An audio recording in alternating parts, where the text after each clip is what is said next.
आप लोगों ने सस्पेंड, बर्खास्त, निलंबित, डिसमिस, टर्मिनेट होते कई अधिकारियों को देखा होगा या इन शब्दों को कई बार सुना होगा। तो इस वीडियो में हम आपके सारे कंफ्यूजन दूर करेंगे और बताएंगे कि सस्पेंड, डिसमिस, टर्मिनेट, बर्खास्त, निलंबित, लाइन हाजिर इन सब में क्या अंतर होता है और क्या नुकसान होता है, क्या प्रभाव नौकरी पर पड़ता है। इससे पहले मैं आपसे कहूंगा ऐसी महत्वपूर्ण वीडियो पाने के लिए आप चैनल को सब्सक्राइब और बेल आइकन जरूर दबा दें, जिससे आने वाले महत्वपूर्ण वीडियो के आपको नोटिफिकेशन मिल जाएं। सबसे पहले बात करेंगे निलंबन के बारे में। दोस्तों, सस्पेंड या निलंबित, देखिए सस्पेंड जो है वो अंग्रेजी शब्द है और निलंबित जो है उसी का हिंदी है। यदि कोई अधिकारी सस्पेंड या निलंबित आप शब्द सुनते हैं तो आप समझ जाइए कि एक ही शब्द है। अब बात करते हैं कि सस्पेंड में क्या प्रभाव नौकरी पर पड़ता है। तो सबसे पहले निलंबित करने का अधिकार अपने से ऊपर अधिकारियों के हाथों में होता है।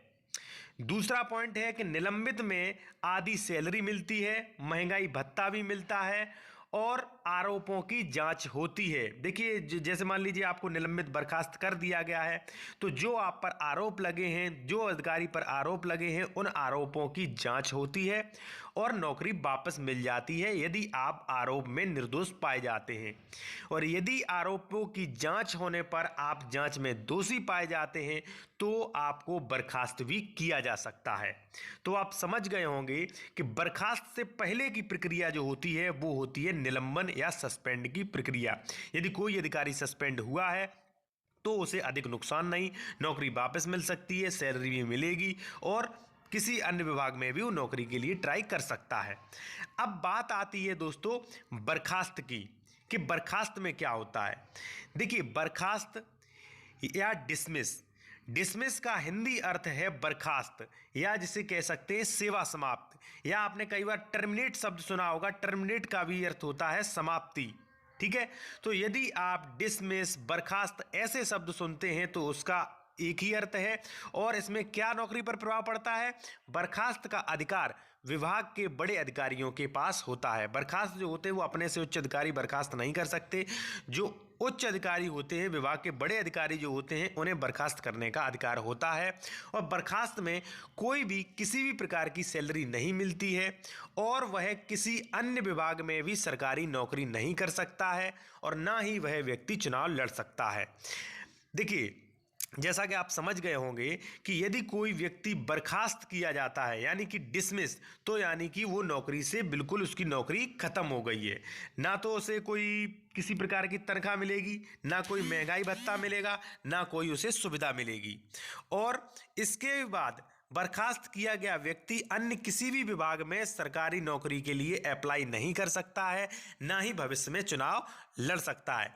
अब बात दोनों में एग्जैक्टली अंदर जाने, दोनों में बहुत बड़ा अंतर एक ये भी है कि सबसे पहले बर्खास्त से पहले निलंबन की प्रक्रिया है, यानी कि पहले आदमी निलंबित किया जाता है, सस्पेंड किया जाता है, उसके आरोपों की जांच होती है। यदि जांच सिद्ध हो जाती है, यदि जांच में वो आरोपी पाया जाता है, तब उसे बर्खास्त किया जाता है। और जैसा कि आप जान गए होंगे कि बर्खास्त किया गया व्यक्ति न किसी सरकारी नौकरी ले सकता है, ना ही चुनाव लड़ सकता है। अब इसके बाद एक शब्द और आपने अक्सर कई बार सुना होगा न्यूज़पेपर में या आपने न्यूज़ में फ़ोन पर सुना होगा कि 4 कांस्टेबल को लाइन हाजिर कर दिया गया है या फला दरोगा को, फला एसएचओ को लाइन हाजिर कर दिया गया है। तो बात करते हैं लाइन हाजिर क्या है और इसमें नौकरी पर क्या प्रभाव पड़ता है। सबसे पहले दोस्तों मैं आपको बता दूं कि लाइन हाजिर केवल और केवल पुलिस अधिकारी जो होते हैं, जो पुलिस विभाग है, उसी में आपने सुना होगा। पहली बात तो ये है लाइन हाजिर जो है वो कोई किसी प्रकार की सज़ा नहीं है, ना ही वो पुलिस एक्ट में है, ना किसी अन्य एक्ट में लाइन हाजिर को सज़ा के रूप में देखा गया है। अब अक्सर कई बार क्या होता है, जैसे मान लीजिए किसी 4 पुलिस वाले हैं और उन पर कोई आरोप लग गया कि इन 4 पुलिस वालों ने कोई लापरवाही कर दी, या मान लीजिए कोई आरोप लगा दिए, तो कई बार लोगों को शांत करने के लिए, पब्लिक का गुस्सा शांत करने के लिए उन्हें लाइन हाजिर कर दिया जाएगा। अब लाइन हाजिर में क्या होता है भाई, लाइन हाजिर में पूरी जो जिम्मेदारी उनके पास होती है, मान लीजिए कोई सब इंस्पेक्टर है, कोई एसआई है, तो वह थाने में तैनात है, और यदि मान लीजिए उसने कोई गलत कार्य कर दिया, पब्लिक का प्रभाव पड़ रहा है, या मान लीजिए किसी नेता का प्रभाव पड़ रहा है, वहाँ पे प्रेशर पड़ रहा है, तो उसके विभागीय अधिकारी जो होते हैं वो उन्हें लाइन हाजिर कर सकते हैं। ठीक है, तो लाइन हाजिर में उस थाने से हटा के, उस जिम्मेदारी से हटा के, और जो पुलिस लाइन जो है वहाँ पर उसे बुला लिया जाएगा और पुलिस लाइन में कार्य देखने पड़ेंगे, जो भी पुलिस लाइन में कार्य हैं वो देखने पड़ेंगे, यानी कि जिम्मेदारी से हटा दिया जाता है। और ना ही वहाँ पर कोई सैलरी पर फर्क पड़ता है, ना ही कोई नौकरी पर प्रभाव पड़ता है, ना ही कोई महंगाई भत्ते पर प्रभाव पड़ता है। यानी कि हम कह सकते हैं कि पब्लिक का गुस्सा शांत करने के लिए या लोगों को दिखाने के लिए ये लाइन हाजिर की प्रक्रिया जो है वो अपनाई जाती है। लाइन हाजिर में सिर्फ यही होता है कि जो उन्हें जिम्मेदारी दी गई थी, जिस जिम्मेदारी पे वो थे, वो जिम्मेदारी हटा के, और उन्हें जो पुलिस लाइन जो होती है डिस्ट्रिक्ट की, वहाँ पे उन्हें बुला लिया जाता है और वहाँ पर ही उन्हें रखा जाता है, वहाँ पर ही उन्हें जो भी कार्य होते हैं वो करने पड़ते हैं। अब ऐसे में लाइन हाजिर में भी पुलिस वालों को, कई पुलिस कर्मचारियों को दिक्कत होती है, क्योंकि जो उन्हें जिम्मेदारी दी जाती है उससे कई वो पैसा कमाते हैं। जैसे मान लीजिए उनकी चेकिंग पे ड्यूटी लगती है, थानों में कई जगह ड्यूटी लग जाती है, तो वहाँ पे वो पैसा भी कमा लेते हैं। और यदि मान लीजिए कोई व्यक्ति लाइन हाजिर कर दिया गया, तो पुलिस लाइन में कोई किसी प्रकार की रिश्वत या किसी प्रकार का अन्य पैसा नहीं कमा सकते। तो लाइन हाजिर जो है वो पुलिस विभाग में कोई भी किसी भी प्रकार की सज़ा नहीं है, ना ही इससे कोई तनख्वाह पर प्रभाव पड़ता है, और ना ही यह जो सज़ा जिसको दी जाती है उसका रिकॉर्ड जो है ना ही सर्विस बुक पर किया जाता है। मैं आपको एक और महत्वपूर्ण बात बता दूं कि जो भी सर्विसमैन, जो भी कर्मचारी जो होते हैं, उनकी एक सर्विस बुक होती है, सर्विस डायरी होती है।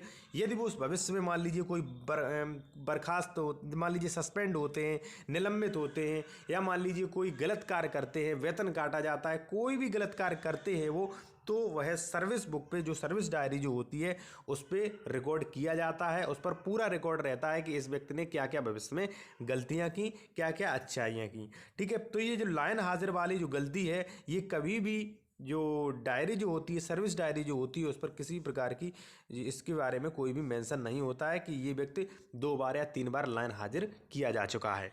तो दोस्तों अब आप समझ गए होंगे कि सस्पेंड और निलंबित एक ही बात है। ठीक है, और बर्खास्त और डिसमिस जो है वो अलग है। यदि आप कोई व्यक्ति कहता है कि फलां अधिकारी डिसमिस, बर्खास्त कर दिया गया है, तो इसका मतलब वो उस विभाग से बिल्कुल निकाल दिया गया है, वो अन्य किसी सरकारी नौकरी में ट्राई नहीं कर सकता है। सबसे जो बेकार प्रक्रिया होती है, सबसे खतरनाक जो होता है वो होता है बर्खास्त, डिसमिस, टर्मिनेट, सेवा समाप्ति। ये चारों शब्द ही कह सकते हैं। ठीक है, और यदि कोई सस्पेंड या निलंबित हुआ है तो वो कभी ना कभी बहाल हो ही जाएगा, और लाइन हाजिर कोई भी किसी प्रकार की सज़ा नहीं होती है।